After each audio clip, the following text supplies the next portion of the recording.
요한이 전한 거룩한 복음입니다. 주님 영광 받으소서. 그때 예수님께서는 티베리아스 호숫가에서 다시 제자들에게 당신 자신을 드러내셨는데 이렇게 드러내셨다. 시몬 베드로와 쌍둥이라고 불리는 토마스, 갈릴레아 카나 출신 나타나엘과 제베데오의 아들들, 그리고 그분의 다른 두 제자가 함께 있었다.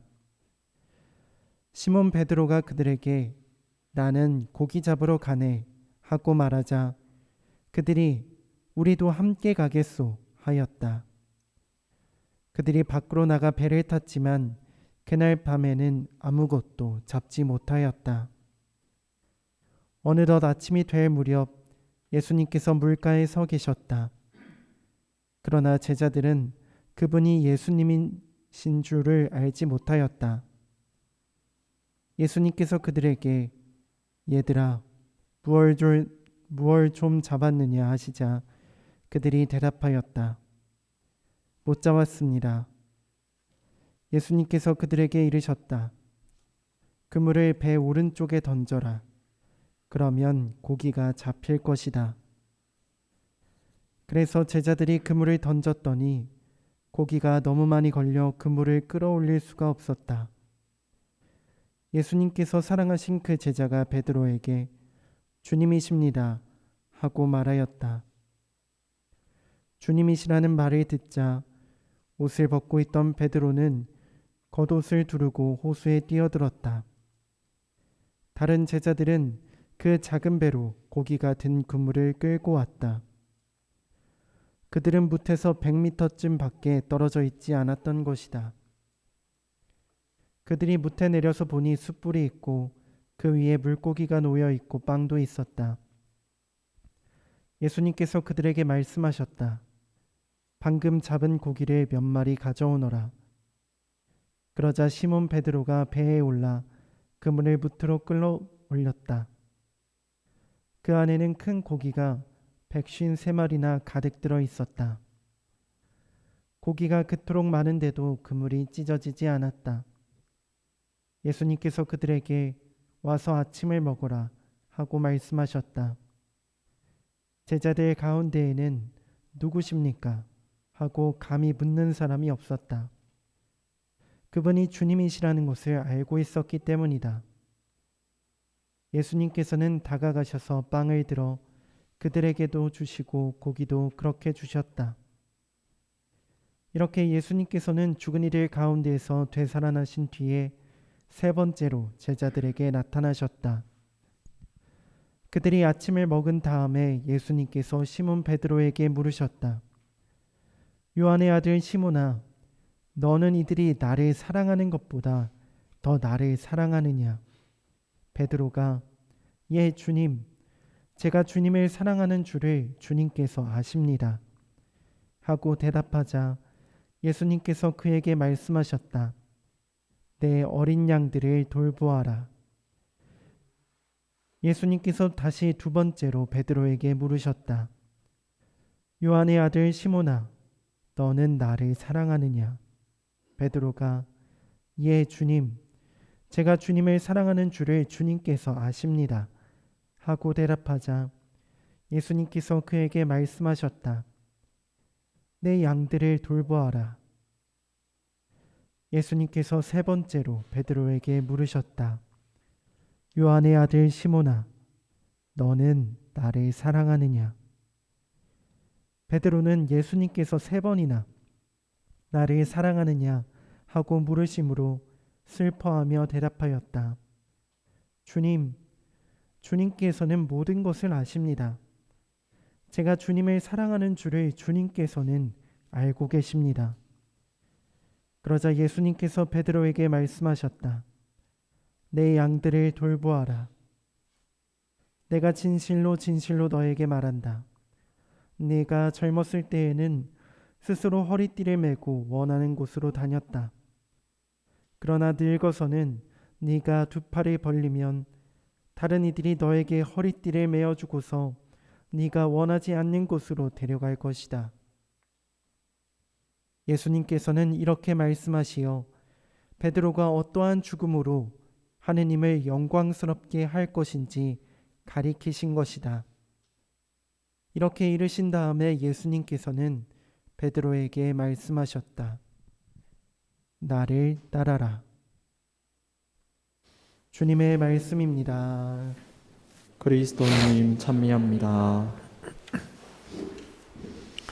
찬미 예수님, 오늘은 부활제 3주일, 특별히 교회에서는 생명주의를 맞아서 생명의 소중함 그리고 생명을 지키기 위해서 우리 신앙인들이 나서기를 촉구합니다.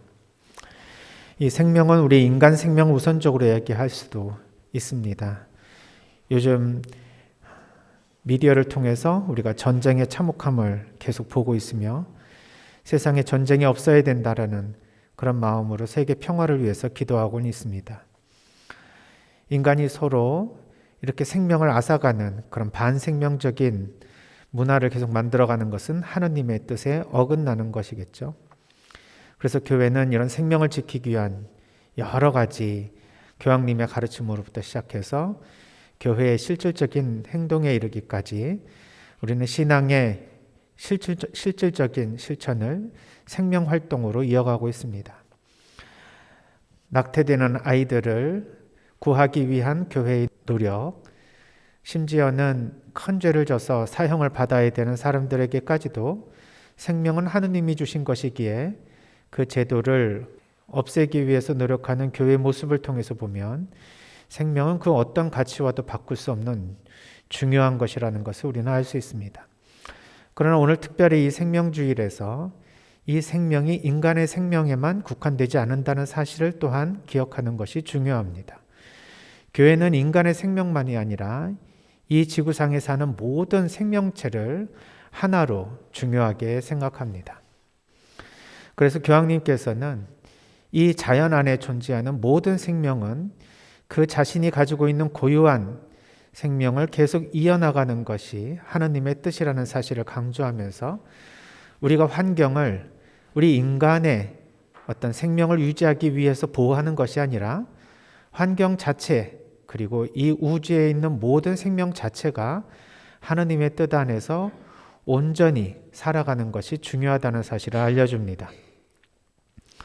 세계보건기구는 전 세계 사망자 중 24.3%, 1370만 명이 우리 생활에 유해한 이 환경적인 문제로 인해서 죽음을 맞이하게 되었다는 엄청난 데이터를 공개했습니다. 또한 앞으로 2030년에는 만성 폐쇄성 폐질환으로 세상의 사람들이 죽어가는 이유의 가장 중요한 것으로 등장할 수 있을 것이라는 전망을 내렸습니다. 이렇게 인간이 걸리는 여러 가지 질병과 사망 원인 중에 이제 환경으로 인해서 인간의 생명이 사라지고 그것은 덧붙여서 다른 생명체들도 마찬가지라는 것을 깨달았기에 특히 프란치스코 교황님께서는 이제 6년 전 찬미 받으소서라고 하는 당신의 그 칙서를 통해서 우리에게 환경을 살리는 것은 곧 우리를 살리는 것이요 그것은 하느님의 창조 질서에 함께하는 것이라는 사실을 알려주셨습니다. 찬미 받으소서 20항과 21항을 한번 낭독해 드리도록 하겠습니다.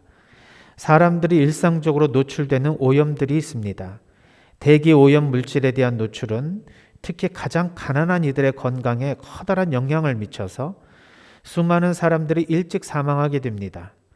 예를 들어 요리와 난방에 사용하는 연료에서 배출되는 다량의 연기를 흡입하면 병에 걸리게 됩니다. 모든 이에게 영향을 미치는 오염도 있습니다. 이는 교통, 공장 매연, 토양과 물의 산성화 물질, 비료, 살충제, 살균제, 제초제, 일반적인 농업용 독극물을 통하여 발생됩니다. 상업적 이익과 관련된 기술이 이러한 문제들의 유일한 해결책으로 제시됩니다만 사실 그러한 기술은 문제가 얽히고 설킨 관계의 비밀을 알지 못하기 때문에 한 가지 문제를 해결한다지만 다시 새로운 문제를 일으키고 맙니다. 네, 교황님께서는 우리가 얼마나 많은 화학물질을 사용하고 있으며 얼마나 많은 이 산업화로 인해서 지구를 망치고 있는지를 걱정하십니다. 그리고 여기에 대한 피해는 일단 제일 가난한 사람들로부터 시작된다는 것을 알고 있습니다. 그래서 이것을 해결하기 위해서 또 다른 산업 문명, 과학 기술을 통해서 해결하려고 하지만 이것은 근본적 원인을 해결하는 것이 못되고 부분적인 해결을 위한 것이며 그것은 결국 또 다른 문제를 일으키기에 더 근본적인 치유책이 필요하다고 말씀을 하십니다. 21항을 보겠습니다. 여러 지역에서 나오는 폐기물과 더불어 쓰레기에서 나오는 오염물질에 대해서도 생각해 보아야 합니다. 해마다 엄청난 양의 쓰레기들이 발생하고 있으며 대부분 생물학적으로 분해가 되지 않고 맹독성이며 방사능이 있습니다. 여기에는 가정과 기업, 건설과 철거 현장에서 나오는 쓰레기와 더불어 의료 폐기물, 전자 폐기물, 산업 폐기물이 있습니다. 우리의 집인 지구가 점점 더 엄청난 쓰레기 더미처럼 보이기 시작합니다. 이 세상 곳곳에서 나이 드신 분들은 한때 아름다웠던 풍경이 쓰레기 더미로 뒤덮이는 것을 탄식합니다. 산업 폐기물만큼이나 도시와 농촌 지역에서 사용하는 화학 제품들도 비록 지역의 독성 물질 수치가 낮다 하더라도 주민들의 몸속에서 유독물질이 축적되는 결과를 초래합니다. 흔히 사람들이 건강이 돌이킬 수 없을 정도로 악화되기 전에는 정부건 아니면 개인이건 아무 조치도 취하지 않습니다. 이렇게 건강을 위협하는 요소들이 많이 있지만 우리는 아직도 이런 경제적인 발전에 우리의 건강을 잃어버린다는 사실을 간과하면서 이것이 크게 우리의 직접적인 생명의 위협으로 다가오지 않는 순간까지 우리는 움직이지 않는다는 것을 경고해 주십니다. 그래서 건강한 먹거리 그리고 생태를 살리는 그러한 일은 하느님의 사업에 무엇보다도 본질적인 생명을 지키는 일일 것입니다. 저희 생태마을에서 건강한 먹거리를 계속해서 제공하고 그리고 그러한 것은 단순하게 그 사람들의 건강만을 위한 것이 아니라 이 세상의 생명체를 살리는 것의 중요성을 무의식적으로라도 계속해서 우리가 복음의 방식으로 전달하는 것이 아닌가 생각할 수 있습니다. 이 건강을 생각하고 생명을 존중하는 문화는 단순하게 우리 인간들만을 위한 것도 아니고 지구 생명체를 위한 의미만도 아닙니다. 이것은 하느님의 창조 질서를 인간이 계속해서 지켜나가는 것이 하느님께서 인간을 우리에게 이 세상에 내어주신 굉장히 중요한 사명이라는 사실을 강조하고 계십니다.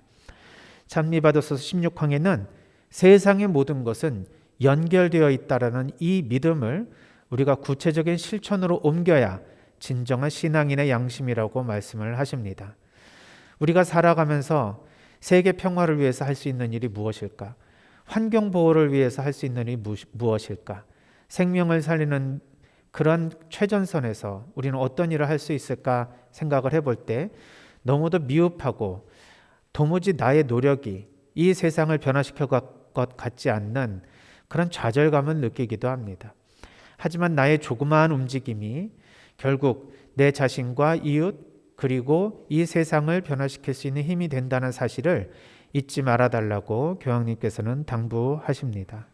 우리의 조그마한 사랑의 실천은 결국 우리가 버리는 쓰레기, 우리가 남기는 음식물, 우리가 돌아다니면서 수없이 탄소 자국들을 만들어내는 것을 줄이려고 하는 이런 노력 안에서 사랑의 행위가 이루어질 것입니다. 다른 사람을 위해서 구체적으로 사랑하는 행동이 바로 자연을 돌보는 행동과 연결된다는 것을 오늘 특별히 생명주의를 맞아 묵상을 했으면 좋겠습니다. 그래서 이렇게 생명을 돌보는 우리의 마음이 결국 하나님께서 진정으로 우리에게 원하는 삶이라는 사실로 우리가 다시 한번 우리의 가치관을 정립해보고 생명을 살리는 일에 우리가 앞장서서 나아가야 할 것입니다. 세상과 우리는 별개의 것이 아닙니다. 서로 하나로 연결되어 있다는 것을 이 코로나 시대를 통해서 우리는 더 많이 묵상할 수 있었습니다. 따라서 나의 작은 행동이 결국 세상의 변화를 일으킬 수 있다는 것을 생각하며 우리의 작은 사랑은 결코 작지 않고 위대하다는 것을 다시 한번 느낄 수 있었으면 좋겠습니다. 세상의 모든 생명체가 하나님의 주신 그 고유한 사명을 이 세상에 잘 실현하고 자신의 삶을 다할 수 있을 때까지 우리는 최선을 다해서 기도와 실천을 아끼지 않았으면 좋겠습니다. 동글동글 코